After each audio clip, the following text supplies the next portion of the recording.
Prinsip-prinsip Raja Mataram kuno. Sailendra adalah wangsa atau dinasti kerajaan Mataram kuno. Kerajaan yang berada di daerah Kedu, Jawa Tengah ini berkuasa sejak tahun 752 Masehi. Di era pemerintahan rakyat Penangkaran, Wangsa Sailendra yang beragama Buddha aliran Mahayana, dan Wangsa Sanjaya yang beragama Hindu aliran Jiwa, bahu-membahu bekerja sama memerintah kerajaan Medan. Kehidupan politik, sosial ekonomi, dan budaya kerajaan Mataram dinasti Sailendra telah teratur. Hal ini bisa dilihat dari pembuatan candi yang menggunakan tenaga rakyat secara bergotong royong. Dari segi budaya, kerajaan dinasti Sailendra juga banyak meninggalkan bangunan-bangunan megah dan bernilai.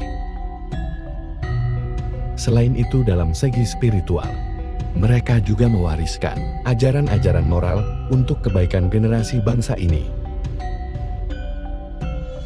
40 pelajaran moral bagi seorang penguasa. Satu raja yang memimpin negara adalah seorang manusia. Rakyat itu juga manusia. Sesama manusia harus memiliki rasa kemanusiaan. Oleh karena itu, jangan sewenang-wenang terhadap rakyat negaramu. 2. Mengatur negara harus memakai tata tertib yang baik. 3. Raja harus memiliki karakter kesatria. Kuat tubuhnya, kuat pikirannya, kuat batinnya, dan tidak gampang mengeluh. 4. Raja itu tidak harus usianya tua. Tidak harus laki-laki. Muda juga bisa menjadi raja. Wanita juga bisa menjadi raja-raja yang sesungguhnya tidak takut kepada rakyatnya, malah dicintai rakyatnya. 5. Membahas urusan negara. Itu harus memakai pikiran yang jernih. Jangan menuruti hawa nafsu. 6. Senjata raja itu hanya satu, yaitu kepercayaan dari rakyatnya. Ketika semua rakyat percaya terhadap rajanya, pasti mereka akan patuh apapun yang diperintah oleh pemimpinnya. 7. Raja yang perilakunya tercela akan dimusnahkan oleh waktu. Raja yang paling beruntung adalah yang meninggalkan kemakmuran untuk negaranya dan untuk perbuatan baik. 8. Yang mengangkat perampok menjadi pemimpin. Mereka itu termasuk juga anggota kawanan penjahat. 9. Hobi raja tidak boleh bertentangan dengan undang-undang. 10. Negara bukan sarana untuk berpesta pora raja dan keluarganya.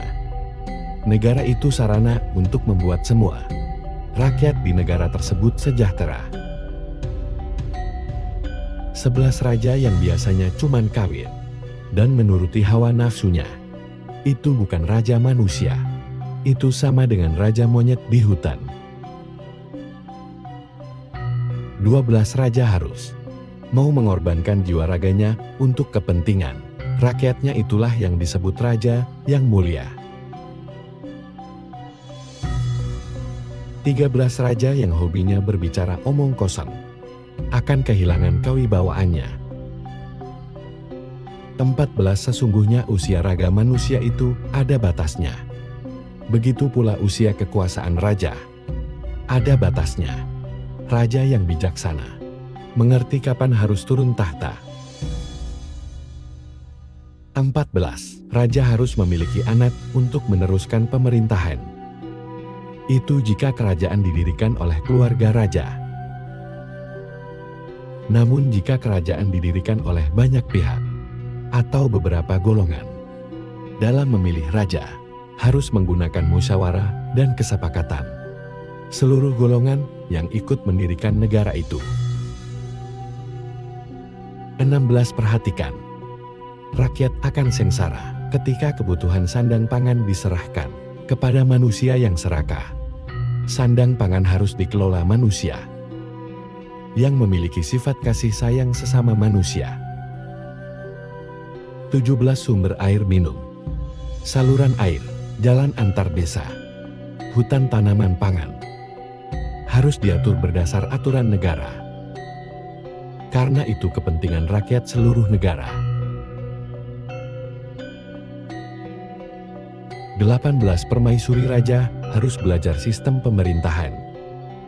Supaya tidak menjadi hiasan semata, permaisuri harus bisa membantu suaminya ketika membutuhkan pertimbangan untuk memutuskan persoalan rakyat yang lemah.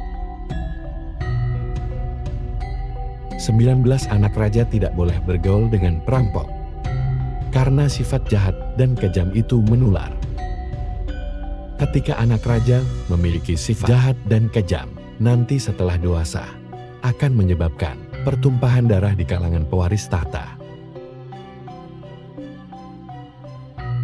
20. Putra mahkota harus belajar kepada guru-guru yang ahli, supaya memiliki bekal untuk memimpin negara ketika nanti menjadi raja.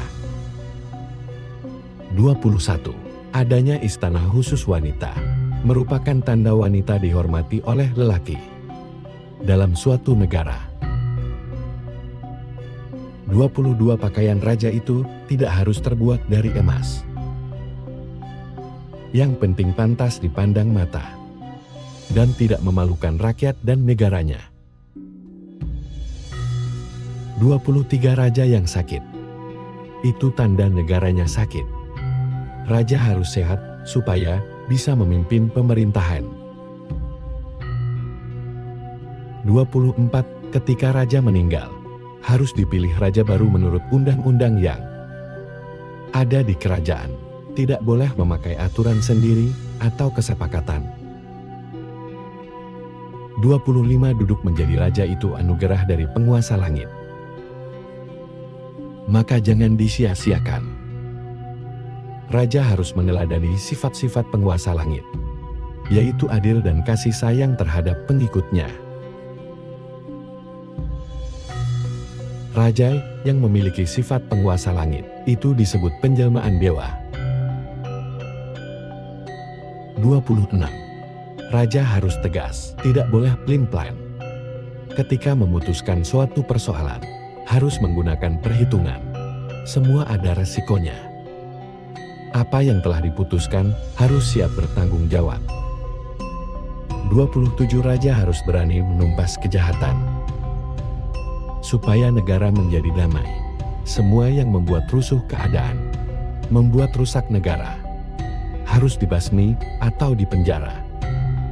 Itu ciri negara yang adil dan aman. 28 Raja harus bisa menjaga wibawa negara. Jangan sampai membuat malu dirinya sendiri dan rakyat seluruh negaranya. Kalau bisa malah menunjukkan keindahan negaranya, supaya orang luar negeri mau datang mengunjungi kerajaan kita. Itu tanda negara yang aman dan damai. 29 Perang tidak bisa dihindari. Perang hukumnya wajib ketika batas negara dirampas oleh musuh. Perang itu wajib jika negara akan dijajah negara luar. Semua rakyat, lelaki yang kuat membawa pedang, harus ikut turun ke medan tempur 30. Jangan sampai lupa dengan persaudaraan. Ketika negara di luar negeri rakyatnya kelaparan, kita harus ikut membantu. Walaupun hanya beras, satu kapal itu bisa merekatkan persaudaraan antara rakyat yang berlainan negara. 31 Entah kapan wabah penyakit pasti menyerang negara kita. Maka negara harus memiliki tabib yang ahli masalah penyakit. Kalau belum ada, harus mengundang tabib dari luar agar mendidik generasi baru calon tabib. Kerajaan itu persoalan yang penting untuk menjaga keselamatan negara. 32. Minimal 10.000 prajurit harus dimiliki negara untuk menjaga istana, supaya pemerintah bisa berjalan aman, tidak takut akan gangguan. 33. Ketika kita tidak mengerti urusan yang dihadapi, negara harus bertanya kepada guru ahli, supaya jelas dan tidak bingung menghadapi keadaan negara. 34. Pilihan agama itu kesenangan masing-masing manusia. Raja tidak boleh memaksa rakyatnya mengikuti agamanya. Yang lebih penting adalah raja harus bisa menjaga ketentraman dan kerukunan semua agama yang ada di wilayahnya. 35. Agama itu bukan urusan negara, tetapi urusan rakyat. Namun ketika rakyat bertengkar gara-gara urusan agama dan membuat keadaan tidak damai, negara harus ikut mengatur bagaimana cara agar semua agama bisa rukun, supaya keadaan bisa aman dan damai. 36. Persoalan kesenian harus diupayakan negara, supaya rakyat bisa terhibur dan bisa menikmati hidup dengan gembira. Ketika rakyat bahagia, semua kekacauan akan sirna. 37. Cara menjajah. Negara luar tidak harus membunuh semua manusianya. Cukuplah dilumpuhkan jiwa pemimpinnya dan jiwa manusia mudanya.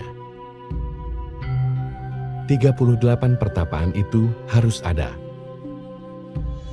walaupun hanya satu di seluruh negara, karena pertapa itu dibutuhkan nasihatnya untuk raja dan rakyatnya dalam persoalan ketentraman jiwa.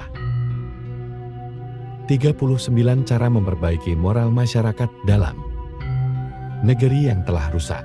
Pertapa harus meninggalkan tapanya, Brahmana harus meninggalkan padepokannya, biksu harus keluar dari wihara. Para rohaniawan harus mengajar rakyat di wilayahnya, memperbaiki perilaku buruk menjadi perilaku yang baik. 40. Ketika negaramu sudah jaya dan ingin dikenang, kamu harus membuat prasasti atau candi yang 1000 tahun tidak musnah, supaya bisa menjadi tanda anak cucu di masa depan.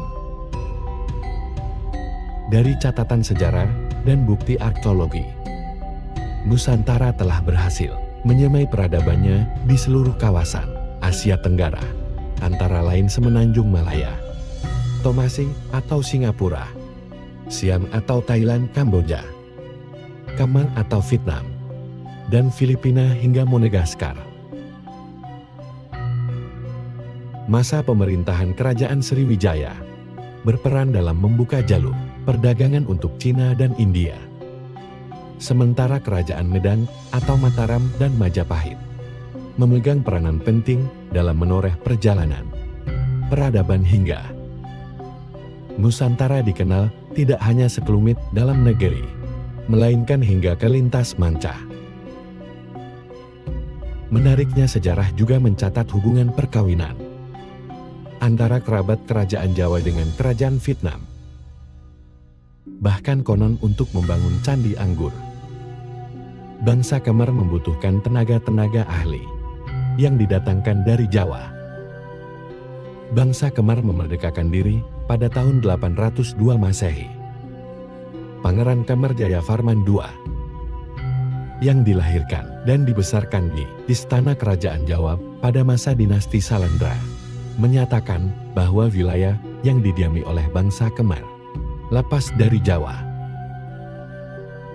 dan kemudian mendirikan kerajaan baru, yaitu Kerajaan Anggur.